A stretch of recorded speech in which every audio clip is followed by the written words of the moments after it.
What do the stocks Apple, Microsoft, and Amazon have in common? They all crashed at the same time as our economy was crashing.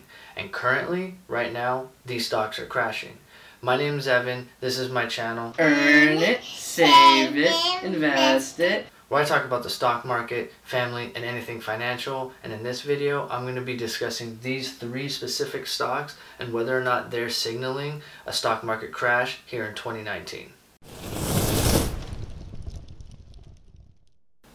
Okay, so this is Apple. This is the 20-year chart, and as you can see, it's risen up fairly substantial throughout the 20 years. As you can see, the yellow line, this is the 200-day simple moving average. It has crossed it very few times. It's crossed over here, the dot-com bubble, 2000, where it just crashed. It went from $5 all the way down to 1. Then over here, in 2007, 2008 years, it crashed from $28, $29 all the way down to about $11 or $12, and as you can see, it crossed that line again. It will not cross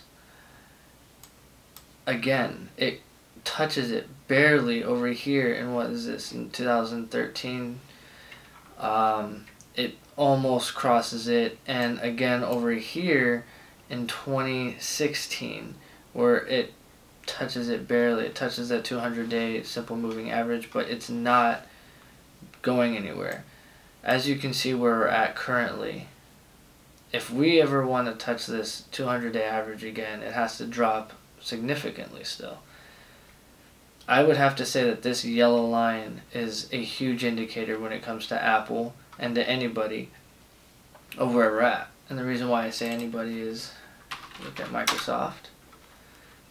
It's very similar. You go down to the 2000.com, goes up from 58, drops down to 22, lost over half of its value, and it crossed that 200-day moving average. Now it does stay under there because the stock obviously didn't do anything great for the years to come. But as you can see, it started to rise again, rise above it, rise, and then crash 2007, 2008. And then as you can see over here, 2013, it kind of gets close. 2015, 2016, it wants to get a little bit closer, but ever since then, it's been rising substantially. And if it wants to touch this line, it has to fall about 30%. That's a pretty steep loss, and if we're indeed about to crash, that will be a pretty big crash. I think you can kind of see the highest it's ever been. It was, 20 years ago, but we have surpassed that mark, and we surpassed it, in the year 2016. I believe was this 2016. We passed the highest that it's ever been from the dot-com bubble. Obviously, with inflation and everything going on, you could say that value doesn't really mean anything, but the fact is that we've just been going up and up and up. Then again, look at Amazon. You go over here to the 2000, it popped up, drops down, right? It was valued at $104, $105, dropped down $10. It lost 90% of its value in the year 2000 for the dot-com bubble. Then it stays fairly consistent, it crosses a little bit over here, but again, it was having a few of its problems, but it hadn't risen and fallen too much, so you can't say that it had crashed yet. Over here though, in 2008, it crashed and then it rises, right? So you see how it kind of pushes up and then it crashed. It hadn't done that before, only since the year 2000, the dot-com, where it rised and crashed. So it rose, it crashed in 2008. Over here, 2015, 2016, we had a little bit of a dip, but ever since then, we've basically been on a very steady rise and more increasing rise of this stock. And as you can see again, we're distancing ourselves from this 200-day average, which is becoming more and more of a point of just, this is, when we touch that line, that's when our economy is going bad. That's where the stock market is going bad. And I say the stock market in general because I had those other three ticker symbols up there, the QQQ, DIA, and the SPY. Those are the ETFs for the indexes for the Nasdaq, the Dow, and the S&P 500. If you look at the Nasdaq, obviously at this point it hadn't had enough to create this line, but it crashed from 117 all the way down to 20 bucks basically. It lost a decent amount of its value in that dot-com bubble. Then it steadily rises, stays above that line until 2008, 2007, 8, 2009, crashes. Then we have another steady rise, then again 2015, 2016 bring a little bit of, a little bit of turbulence. But after that, straight shot to the moon, and we have been just, doing great since. And now we're starting to retreat. Is this going to be the retreat all the way down to this line? Are we going to actually pull back this much? This is QQQ, which is the ETF for Nasdaq.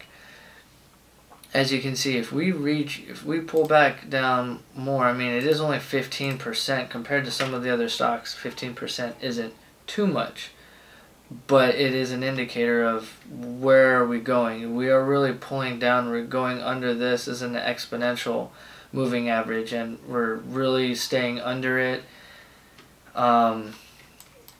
It's going to be interesting to see if we can pull back out or if we're just going to keep crashing down. Let's look at the Dow. The Dow didn't crash as much in the year 2000 right here, because it's not about the tech companies.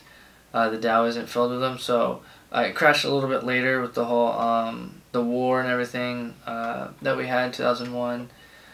But no one's really invincible to these crashes. So Dow crashed in around 2002, 2001, rises up, and it stays above that 200-day average.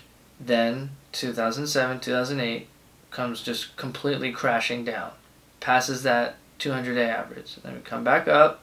Now once we've passed it, we have not crossed it again. I mean, it has teetered it, right? It didn't close. It touched right under it, but it actually didn't close under that line. This is what, 2011, and then again 2015, 2016, right? We had the 2011, 2015, 2016. Now look at this. Look at how much we're pulling away from this line. The further we pull away from this yellow line, the further our crash is going to go. Right now, this is at, again, about 14, 15%, just like the Nasdaq was. Let's check S&P 500. Very similar. We go to the year 2000, dot-com bubble, and it just crashes, right, for the next year or two. But then we rise back up, and we stay above this line. We stay above, we rise, and then we crash again, 2007, 2008. Okay? Then we come back up, we almost touch it, 2011, just like the Dow. And we come up, and then we separate ourselves. As you can see, there's a point where we separated from that average pretty significantly. Just to have to come back down, we had to have a stalling point where we had to meet back up with that line. We had to, figure out a way for that line to catch back up, so we didn't do much with the stock market. But then 2016 happens, and we've just been on nothing but a bull run. When do we pull back to this line? That's the biggest question. Going from there to here, and this is a 10% pullback for the S&P 500. So it's not, an amazing amount. It's going to be nothing like the 2000s, I believe, where it just, the dot-com where it was so bad, even in 2007, 2008. I don't think it's going to be that bad, but I can see it crashing further than this line, right? It's not just going to hit that line, it's going to go past that line. Let's say it goes 25%, that's a significant downfall of a whole index, and stocks will actually fall a lot harder than that when it comes to the individual stocks. So This is what I'm really looking out for. I'm looking out at all these indexes, and I'm looking at how far we're going to pull back right here, because this is a really big significant time to me. Let me see if I can. As you can see, they all look very similar. They all push up, push up, push up, and they're all pulling back right now. Amazon is actually having the biggest pullback along with Apple. They're having the biggest pullback, and like I said, the individual stocks will have the worst pullbacks because they do. They'll have the biggest pullbacks rather than the overall ETF. So you'd be safer in an ETF if you have your money in there during the pullback. But another thing that this shows is even after a pullback, after 20 years, it doesn't matter what it is, you're going to get your money back.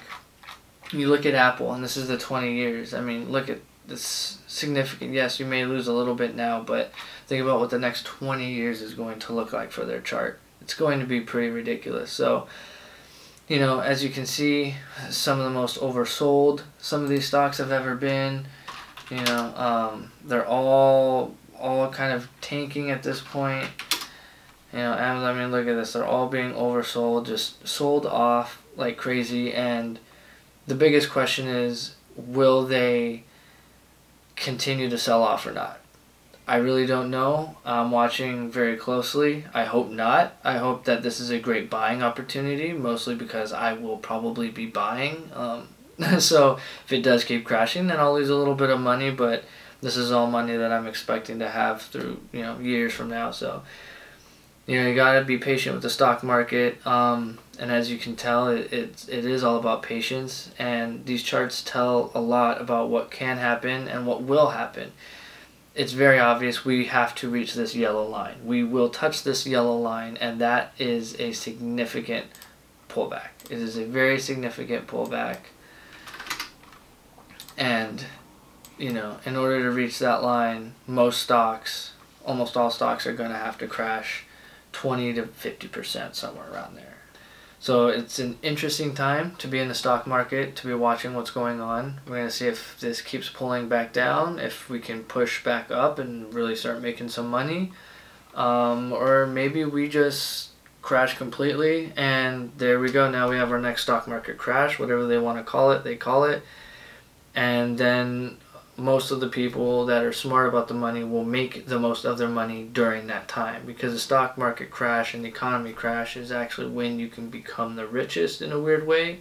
By picking up things cheap and doing it in the right way, you can actually come out really good, but you just have to work it right and know what you're buying and just do it right. So again, I'll be watching the stock market. I'll be watching what's going on with all these charts, because it definitely looks like we're having a pullback. But how far the pullback goes, if it continues, we'll find out.